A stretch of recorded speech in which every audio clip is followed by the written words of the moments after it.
Fala galera, bom dia, boa tarde ou boa noite, dependendo do horário que você esteja vendo esse vídeo. Estamos aqui para um panorama bem rápido, bem sucinto sobre como foi a nossa disciplina de Brasil Contemporâneo, ministrada pelo nosso professor Tiago Soares. Bom, como dá para ver, o nome da disciplina já é bem sugestivo. Um panorama bem rápido sobre o Brasil contemporâneo. A gente vai começar primeiro sobre o período da República em si, a partir dos anos 1920 até o final da Primeira República, e posteriormente a gente vai dando seguimento aos demais governos, à ditadura, e assim por diante, até chegar nos períodos atuais, quando a gente tem um momento tão crítico da nossa sociedade, principalmente no aspecto político, mas enfim. Bom, esse começo da República no Brasil, como todo mundo sabe, foi bem conturbado. No Brasil você tem uma coisa que é bem comum, é o golpe, né?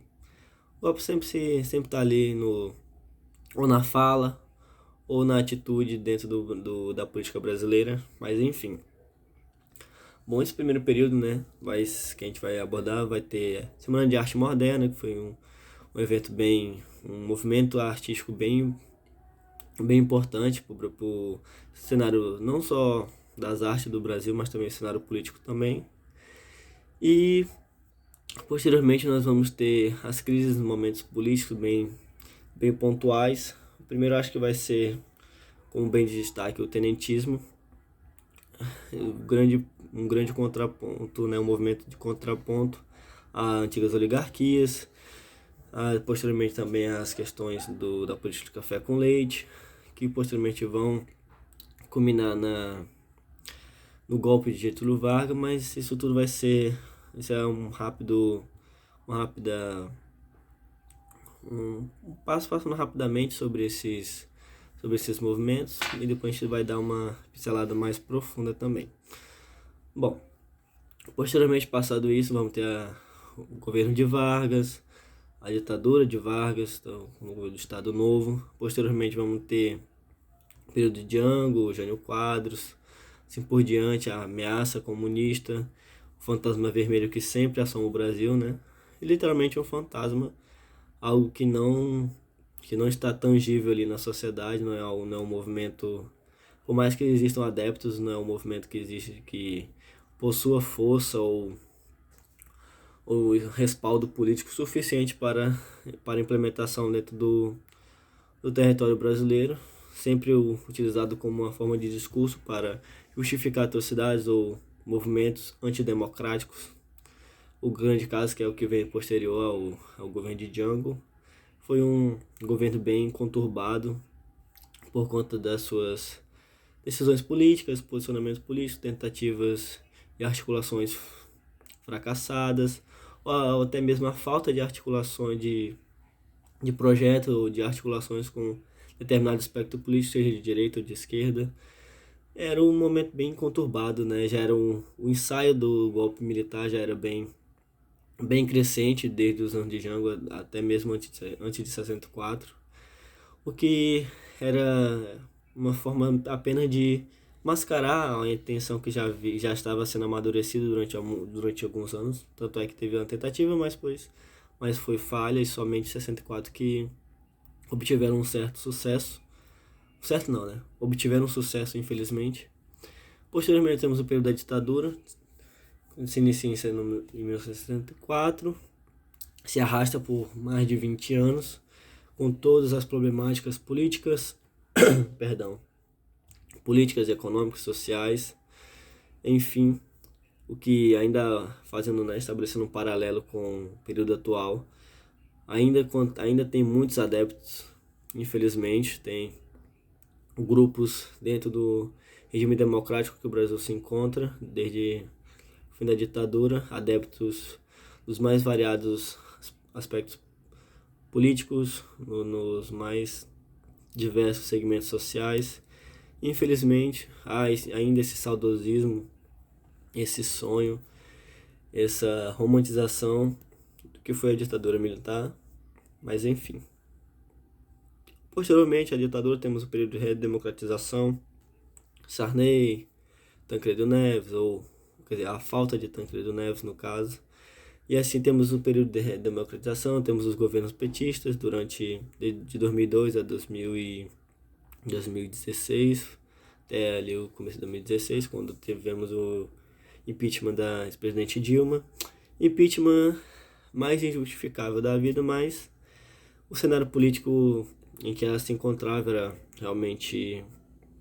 era um momento de crise, era uma ascendência desde dos movimentos dos protestos sobre as passagens, que foi o ponto inicial em 2013 para toda essa crise que gerou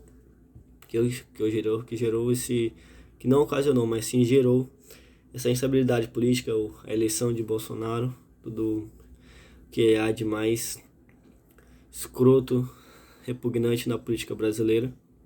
Mas enfim, a partir desse movimento de 2013, tivemos cada vez mais um desgaste político dos governos petistas, a própria atuação da Lava Jato também, apesar de não termos trabalhado esse aspecto, mas foi muito importante nesse sucateamento das instituições democráticas, essa desconfiança, como nós podemos ver atualmente, até mesmo as urnas eletrônicas, que todos que estão ocupando cargos de deputado, senadores, a própria presidente, se elegeram durante anos e anos e anos por meio das urnas eletrônicas, e num movimento desesperado por se manter no poder, levantam desconfianças sem qualquer fundamento, sem provas, sem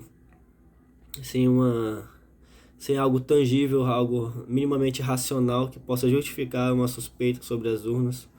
Mas enfim, são movimentos que não têm justificativa, não tem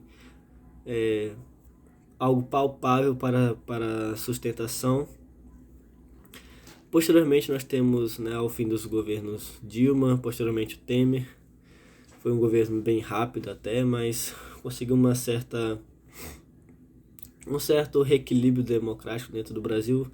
Posteriormente tivemos o ápice desse movimento de direita, esse movimento de saudosista do golpe, junto com uma extrema-direita, com direita democrática, ou os blocos que tinham o antipetismo como bandeira acima de qualquer coisa.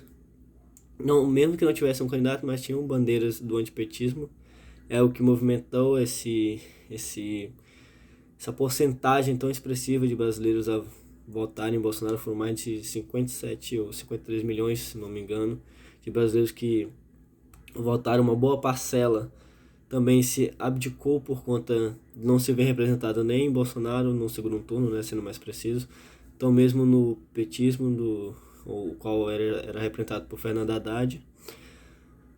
E a partir desde o ano de 2019, o Brasil já teve um momento de instauração completa de abalo da democracia. Todos os outros fatores foram, ao longo dos anos de 2019, 2020 até o presente de 2021, somente discursos, aparelhamento do Estado com militares.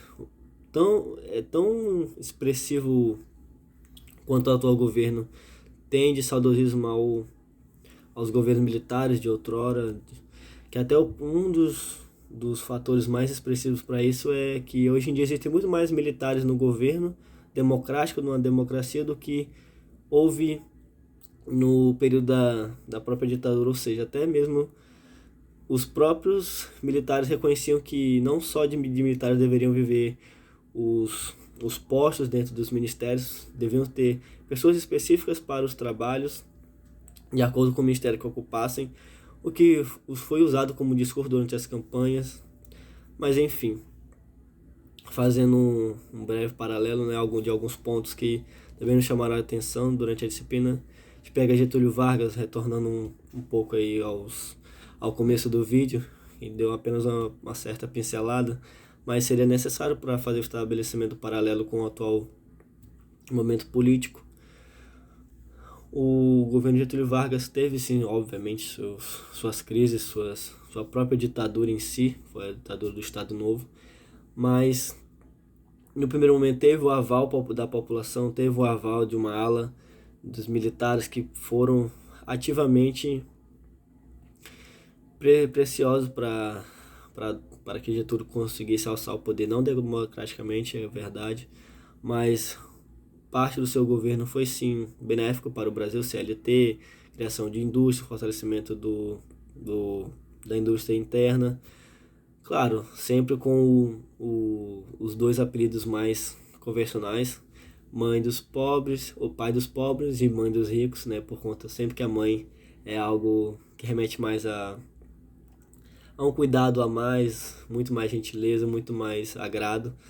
Tanto é que isso realmente isso não é uma específica, algo extraordinário somente a Getúlio Vargas. Os próprios governos petistas foram os governos que mais beneficiaram, mais precisamente Lula, foram os que mais beneficiaram bancos, onde os bancos mais tiveram mais lucros foram o período do governo de Lula. Também, o período também que os militares foram muito mais reconhecidos, tiveram investimentos pesados. Isso eles não podem negar, por mais que exista sempre esse embate entre os militares e os espectros de esquerda, mas é algo não justificável quando se imagina, se coloca no papel, investimento, valores, o papel o respeito que se teve pelas forças militares nos períodos petistas também, é claro. Mas isso também não se escapa ao fato do espectro militar ter sempre esse desejo pelo poder. Isso não é segredo para ninguém, mas enfim.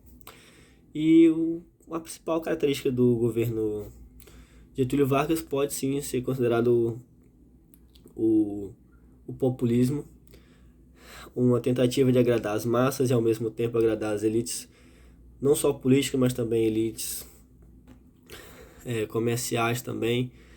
Isso vai ser bem presente, vai ser uma forma de articulação para a manutenção do poder pelo Getúlio Vargas. E hoje em dia nós temos um cara que se pensa populista, mas na verdade é um extremista, um reacionário, um ser antidemocrático eleito democraticamente. Por mais que faça assim, literalmente pelo aspecto, até mesmo pelo aspecto político ao qual pertence, que é a direita, uma extrema-direita, muitos, os que ainda o seguem hoje em dia por conta de todas as crises do seu governo, todo o desmanche que ele mesmo se faz por conta do seu discurso, é um grupo minoritário comparado ao que colocou no poder e que não tem uma expressividade política tão forte, precisou se aliar ao que eles chamavam de mais nojento e mais repugnante dentro do Congresso, que é o famoso Centrão, mas hoje em dia está tão impregnado que até a própria frase já diz: eu sou o Centrão. Nada mais revigorante do que ver o tempo passado, que ver o passado se representando na nossa frente. Isso, claro, eu não estou fazendo referência literalmente aos textos, mas tudo que foi dito aqui tem base no que foi discutido dentro de sala, no que foi apresentado as ideias pelo professor, meus colegas também, durante os debates, e apresentações de seminário, tudo isso foi fazendo essa junção para a gente poder estabelecer paralelos entre o passado e o momento atual que nós vivemos. Os autores também foram formidáveis também nesse sentido. Acho que, para não me alongar muito, acredito que tenha sido esse o maior aprendizado dentro da disciplina, a gente conseguir perceber um paralelo dentro dos movimentos políticos que ocorreram, que ocasionaram o governo de Getúlio Vargas, o medo sempre do fantasma inexistente do comunismo, ditadura, e como a partir da redemocratização esses movimentos vão sendo realmente novamente instaurados, só que com novas máscaras. É uma frase que eu utilizo mas que não pertence a mim. Para que tudo permaneça como sempre foi, algumas coisas precisam ser mudadas. Então há uma modificação no discurso, nas atitudes, para que mesmas coisas possam ser novamente efetivadas. Isso a gente pode perceber, como a gente já foi comentando durante o progresso do vídeo. E é isso, pessoal. Eu espero que vocês tenham entendido, espero que tenha ficado claro. Foi esse o conglomerado bem prático mesmo do vídeo. Então, até a próxima.